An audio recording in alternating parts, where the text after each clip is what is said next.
Hi everyone, I'm GREYMOND. I'm the founder of the GREYMOND method as well as one of the first original coaches to be helping people to fully recover from OCD. After 1,000 videos, 15 years of experience, my message is still remaining the same. You can fully recover from OCD. I recovered, my clients recovered, and you can fully recover too. Let's talk about some ways to practically prevent a relapse. First of all, you risk a relapse if you fully didn't heal your OCD.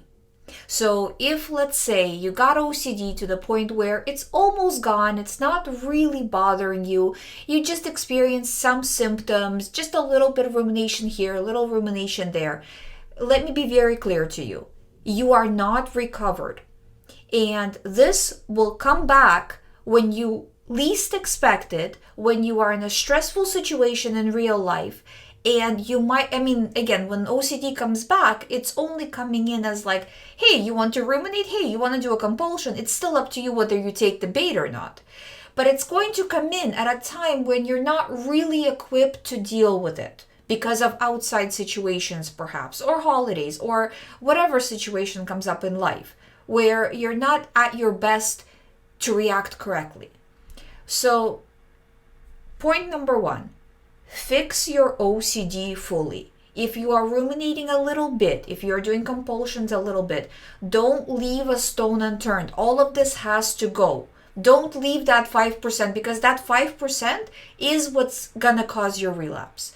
Now, another thing, people with OCD have this personality where the second the cast is off the leg, they're about to run a marathon. They're like, oh, the cast is off the leg. It's marathon time. That's the only logical solution to this problem.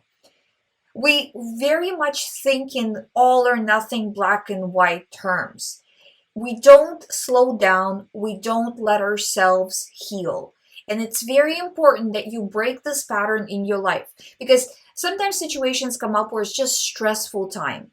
But always ask yourself, is it stressful because things are happening around you? And that's valid and it happens. And I see this with clients and we power through it and deal with it and find solutions. But a lot of the time, it's because you are creating the current.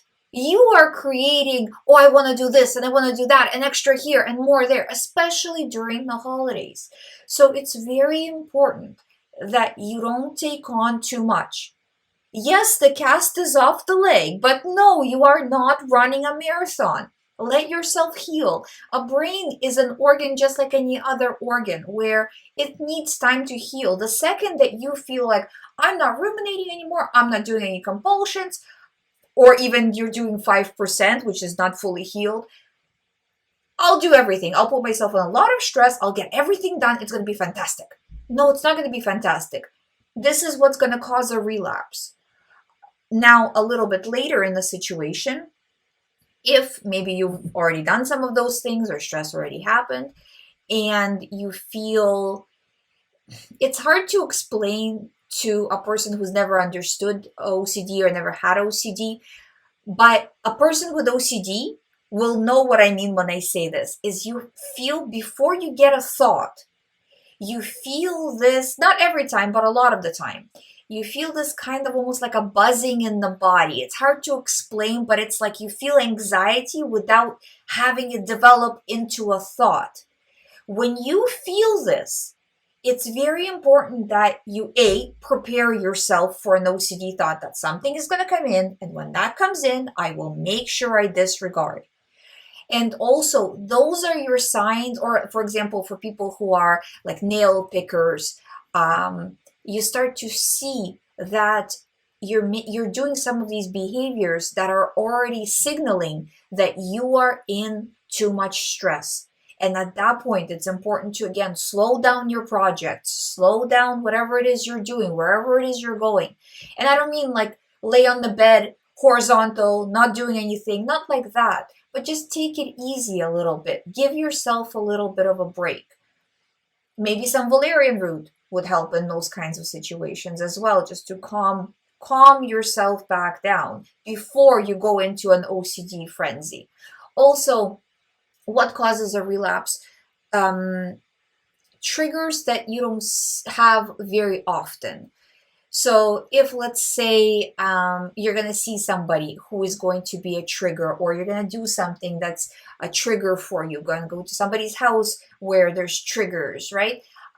Prepare yourself for that situation. So treat it like an exposure exercise. I'm going to go there. It's going to be triggering. When it will happen, right? When the anxiety thought will happen, or feeling, or urge, or whatever, I will make the choice to disregard. If you prepare yourself, then you will not react in a bad way, and you will not feed OCD, and you will not start a relapse. At the end of the day, always remember, you are the captain of the ship. So yes, OCD can come in, it can give you a thought, it can give you a feeling, it can give you a sensation, but what are you going to do? If you're not going to run with it, it doesn't have power except for the power that you're giving it.